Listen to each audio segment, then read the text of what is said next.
during the day, every provider that was on came down to the room to check on us, which that's not how they operate. But it set the bar very high, and so now when we come in, when we had Major in there a couple weeks ago, it's like, well, why is everybody not here today? And I'm like, first of all, it's the weekend, and it's different circumstances, but I mean, it was really comforting to know that I didn't have to be kind of in charge of that situation, that every provider, when they came in, if they knew the situation needed to be fixed, they would just take charge of that and say, we're gonna do this for him because this is what needs to be done. You don't have to make that decision for your family. So it was nice to know that they would do that, because you don't see the providers that often. It's usually the rest of the staff. They go in there.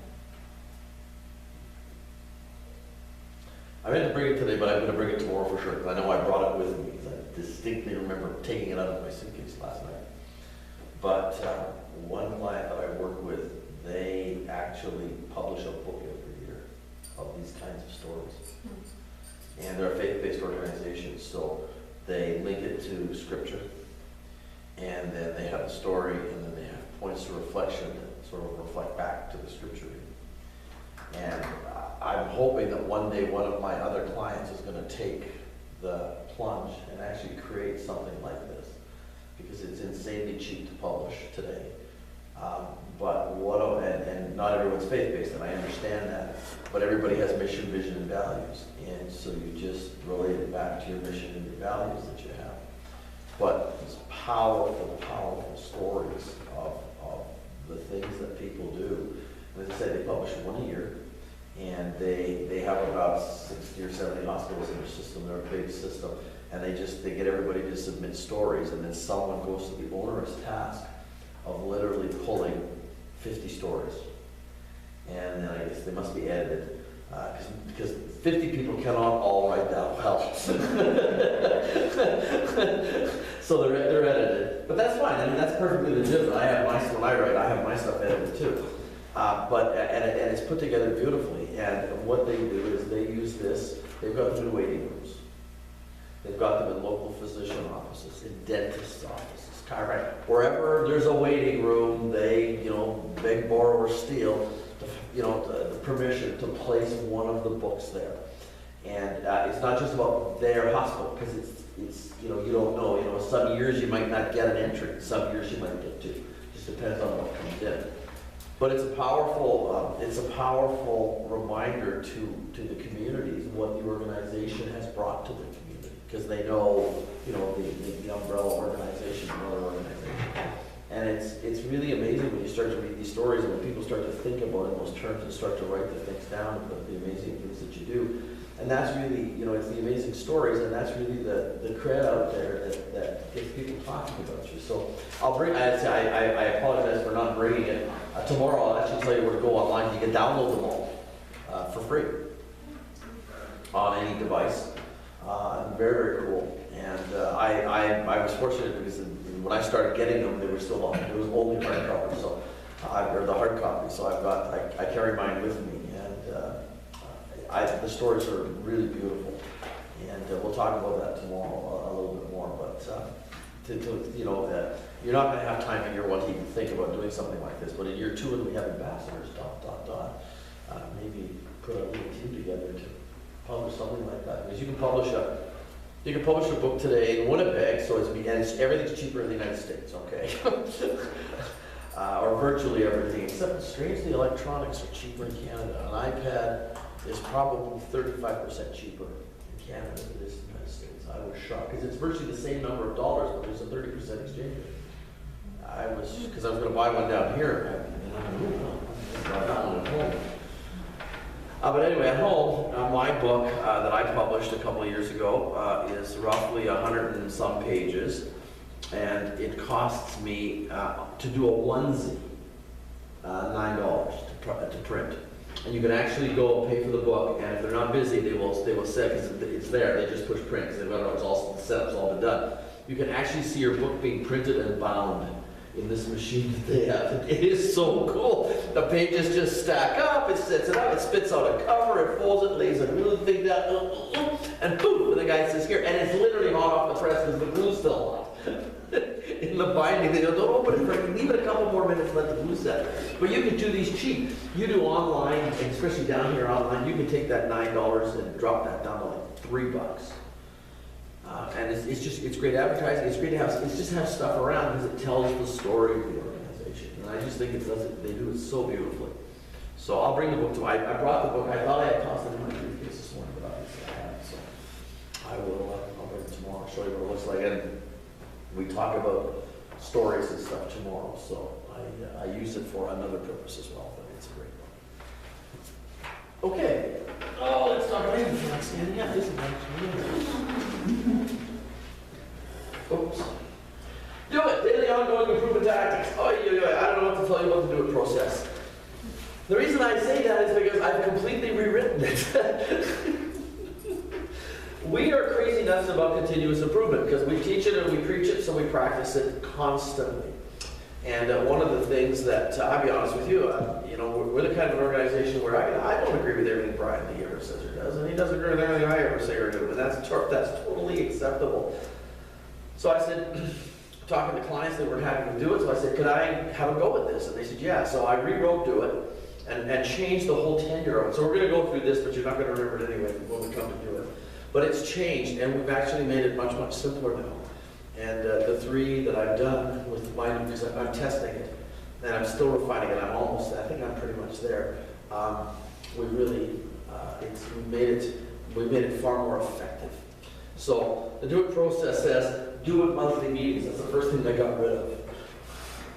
We said, well, you have to do it every month. But when you do this, just as I say, people will remember. But what the new one looks like is that you have to do one improvement project a month. Because people are going, I don't have time for meeting. You can't get anybody together. That's why we don't do it. We said, fine, you don't have to have a meeting. What's holding you back? Limited objections. Anyway, so we want you to do one project once a month. Ideally, every 1 to 10. Sometimes that's not possible. I'll show you how to effectively manage that. But again, if you're delivering, don't worry. The SCA facilitates with the manager. Everyone works equally to cure the dissatisfier. And the meeting minutes are circulated. And Service Summit will recognize your accomplishments. And what we mean by the Service Summit, when we get ready to launch year 2, which is probably in January or something of next year, we have a Service Summit. And part of that, what that Service Summit is going to be is sometime in the next year or so, or 9, whatever, how many months are left, you will all have developed a best practice. There are all kinds of best practices of this, just that cures for different dissatisfiers. So what we want you to do is we're going to ask you just to tell us about the best one that you did. So that's what the Service Summit is all about. They're always a lot of fun. They're always very cool. And they always have interesting themes. At Box Butte General Hospital was one of the best. In year 3, I walked in, and they didn't have it at the hospital, they had it off-site. And the first thing they did was they gave you a name tag, but it was like in the Price is Right, where they have the price tag? It was a price tag, name tag, and it had a Price is Right theme. It was absolutely hilarious. So anyway, they're also a lot of fun. So is there a value in every month sitting down and holding a meeting and doing something to eliminate something that's going wrong? Is there value in having a monthly do meeting? The answer is absolutely. And really, when it comes to service excellence, if you want to, in my opinion, the best tool, there's a huge shopping basket full of very valuable tools, but to my mind, that is when the rubber hits the road. That's when it really start to click and get done. It's a bit, sometimes it's process-driven, obviously, but that's when things really happen. All right. So, what is a workshop without an exam? So here we are, we'll do this, and we'll just shut the answers out. True or false? Giving attention to a patient and family is the first step in providing compassionate care. True. Monthly do-it meetings give employees an opportunity to identify what causes their patients or other client departments frustration, and then to develop solutions to fix the dissatisfying problem. True. The communication with nurses HCAP domain encourages bedside caregivers to use fancy medical terms so that patients are impressed with their knowledge. Awesome.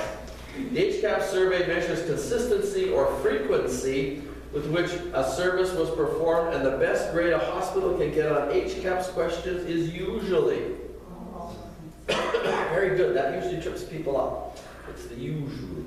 The HCAHPS is a survey strictly for government use. The public will never see it. Since not every patient will receive an HCAHPS survey, it doesn't matter how we treat children or old grumpy patients. Patients don't like to be asked how they feel about service provided. False. Compassion is a way of being. It's not a way we act when we feel like it. True. We avoid paying attention to our HCAHPS and press gaining survey scores at our own peril. To be deaf to the voice of the patient is to court disaster. True. 2 global questions at the end of the HCAHPS survey ask the patient how they would rate this hospital from 0 to 10 and whether they would recommend the hospital to family and friends. True. And finally, people who are great listeners are able to understand the patient's expectations and deliver on or at least manage those expectations. True. Very good. You all passed. Yay. All right. Somebody exercise. So turn to your buddy and tell your buddy the one best idea you learned today and intend to use. You got about 35 seconds, starting right now. One best idea.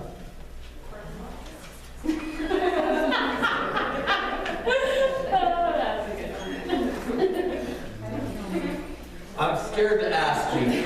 I'm really. Yeah.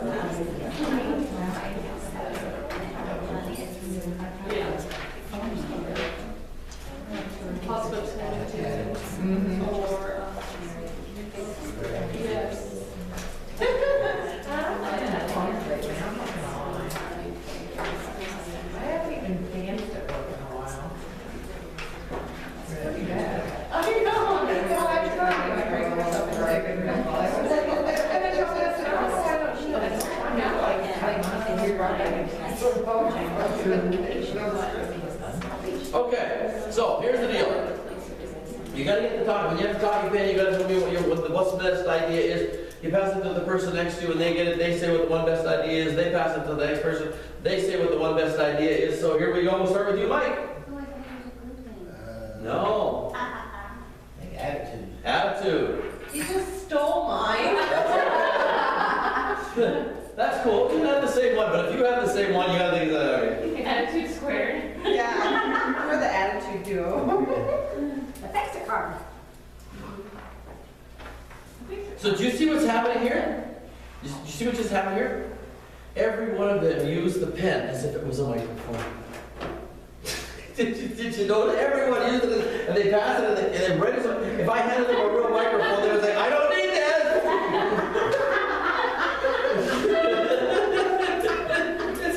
I know, I set it up, but it's hilarious. You set it up this way a couple times like this, you say, okay, Mike, you start. And they grab it and they go like this, all around, and you can't laugh at your audience. That's not funny. Yeah, well, I just wish you would, but you know, you guys don't notice it. I would have totally done it. You would have done it too. We do it for home. Well, exactly, right? So that's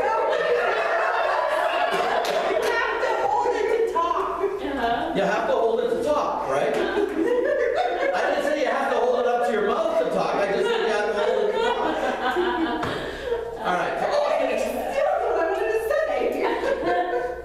You're disappointed? Well, here.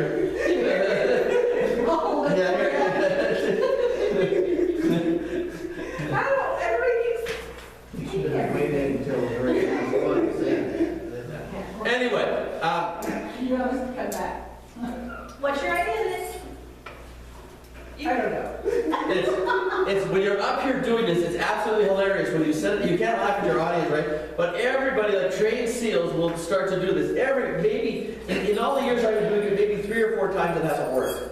But it's amazing. People will. It's absolutely. But if it was a real microphone, they would put it down. They would hold it here. It's absolutely hilarious. But anyway, I sort of cut the exercise a little short. But so what you want to do though is you want to go around the room and get the excuse me, and get everybody's one best idea. Now, even if you've got some slugs in, right, they're going to have to say something. Nobody will not say something. No, we didn't get to her. Next year's rule, no siblings, all right? No siblings next year. I think we're the only